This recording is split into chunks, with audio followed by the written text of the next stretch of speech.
যে পুজোটা ছোটোবেলা থেকে দিয়ে অভ্যস্ত প্রতি মাসেই, সেই পুজোটা আজ 1 বছর ধরে আমি দিতে পারছি না। So hello everyone, welcome back to my channel. আমি বিনা, আমার পেজে তোমাদের সবাইকে জানাই স্বাগত। দেখতেই পাচ্ছ ঘড়িতে কটা বাজে, সব কাজ কমপ্লিট। আমার বাসি কাজকর্ম, ঘর দৌড় মোছা, স্নান সব কিছু কমপ্লিট করেছি। এখন দেখতেই পাচ্ছ 4:30 বাজে। আমি এখন বেরোবো, ফুল বেলপাতা আনতে যাব। স্নান না করে তো ফুল তোলাই যায় না, তো সে কারণে সব বাসি কাজ করে নিয়েছি। একটু হালকা হালকা বৃষ্টি পড়ছে, তো বেরোচ্ছি। দেখা যাক মায়ের কৃপায় কী কী কালেক্ট করতে পারি। অনেক খোঁজাখুঁজির পর বন্ধুরা বেল গাছ খুঁজে পেয়েছি।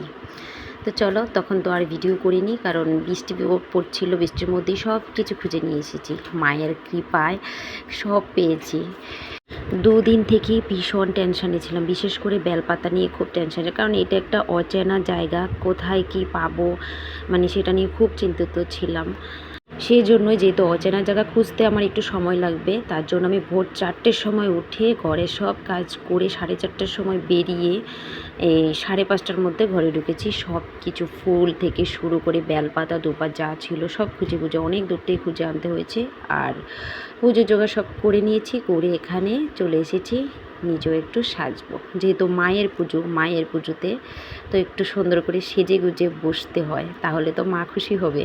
আলতা পরে নিয়েছি, তারপর শাড়ি টাড়ি পরে পুজোতে বসবো।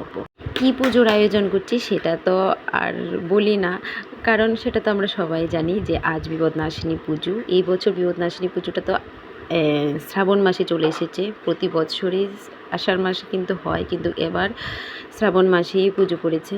তো আজ হচ্ছে শ্রাবণ মাসে ফার্স্ট ডেটের পুজো। গত বছর তো শ্বশুরবাড়িতে ঠাকুর দিয়ে পুজো করেছিলাম, তো এবার তো আর যাওয়া হয়নি, তো এখানেই ঘরে দিচ্ছি।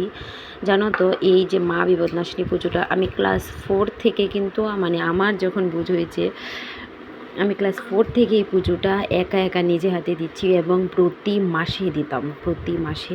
এবং বিয়ের পরে প্রথম দিকে আমার একটু অসুবিধে হয়েছিল 6 মাসের মতো, কারণ আমি যখন বিয়ে শ্বশুরবাড়িতে আসি, আমার শ্বশুরবাড়িতে তখন কোনো কিচ্ছু ছিল না, মানে ওরা ঠাকুর পুজো করতো না।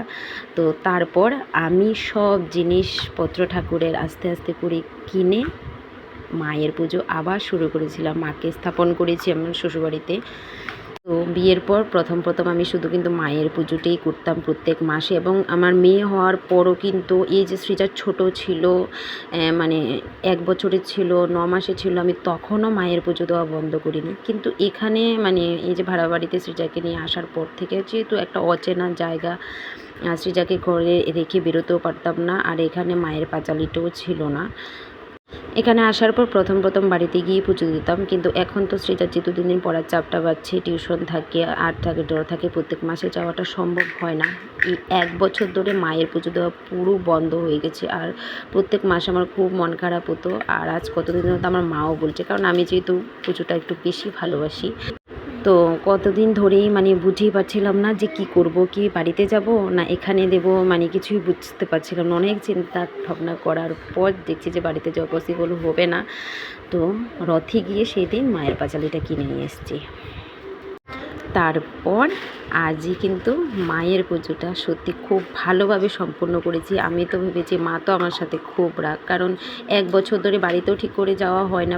মানে যখনই বাড়িতে যাই তখন তো পূর্ণিমা থাকে না, পুজোও দিতে পারছি না। মাকে তো আসনে বসিয়ে চলে এসেছি আমি আগরতলাতে।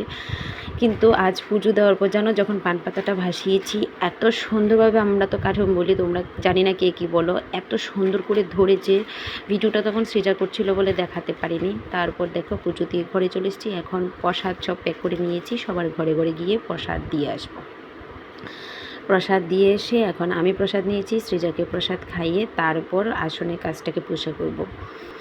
পুজো দেওয়ার পরেও কিন্তু কাজ শেষ হয় না, এই যে গোছানোতে আরও অনেক সময় কেটে যায়। তারপরে এই যে কাপড় চোপড় যেগুলো পরেছিলাম সব কেচে দিয়েছি। চলো, আজকের ভিডিওটা এখানেই শেষ করছি। দেখা হবে তোমাদের সাথে আবার একটা ভিডিওতে।